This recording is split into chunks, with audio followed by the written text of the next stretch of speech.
ये कहानी है सिंध की, एक ऐसी सरजमीन की जो हजारों साल से तहजीब, इल्म और रूहानियत का मरकज रही है। दरियाए सिंध के किनारे बसने वाली ये जमीन हमेशा से अजीम हकमरानों और सूफी बुजुर्गों की आमाजगाह रही है।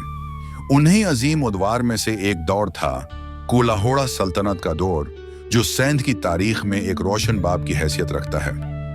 कोलाहोड़ा खानदान का ताल्लुक सूफी रवायत से था। ये खानदान मजहबी, रूहानी और समाजी असर और रसूख रखता था। अवाम उनसे मोहब्बत और अकीदत रखते थे, क्योंकि ये लोग सिर्फ इक़्तिदार के ख्वाहां नहीं थे, बल्कि अवाम की खिदमत को अपना फर्ज समझते थे। इसी अवामी हमायत ने कलहोड़ा खानदान को इक़्तिदार तक पहुंचाया। 1701 में मियां यार मोहम्मद कलहोड़ों ने बाकायदा तौर पर कलहोड़ा सल्तनत की बुनियाद रखी।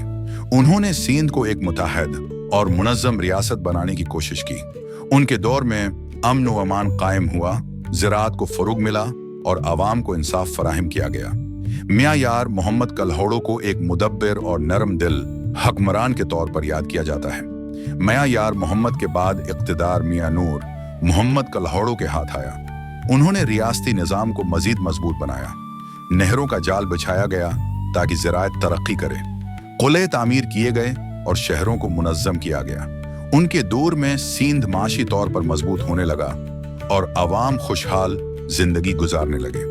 कलहोड़ा सल्तनत का सबसे नुमायां हुक्मरान मियां गुलाम शाह कलहोड़ो था।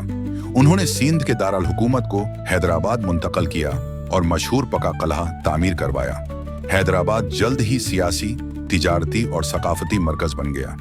ये दौर कलहोड़ा सल्तनत का अरूज समझा जाता है। वक्त के साथ साथ कलहोड़ा खानदान में अंदरूनी इख्तिलाफात पैदा होने लगे।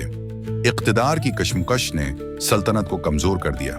अवामी 1783 में तलपड़ सरदारों ने कलहोड़ा हुक्मरानों को शिकस्त दी और सिंध में तलपड़ दौर का आगाज हुआ। यूं तकरीबन एक सदी तक कायम रहने वाली कलहोड़ा सल्तनत अपने अंजाम को पहुंची, लेकिन उसका असर सिंध 1783 में तलपड़ सरदारों ने कलहोड़ा हुक्मरानों को शिकस्त दी और सिंध में तलपड़ दौर का आगाज हुआ। यूं तकरीबन एक सदी तक कायम रहने वाली कलहोड़ा सल्तनत अपने अंजाम को पहुंची, लेकिन उसका असर सिंध की तारीख पर हमेशा कायम रहा। कलहोड़ा सल्तनत ने सिंध को नज़्म और नसक, ज़राअत, शहरों की तरक्की और सूफी रवायात का कीमती तोहफा दिया।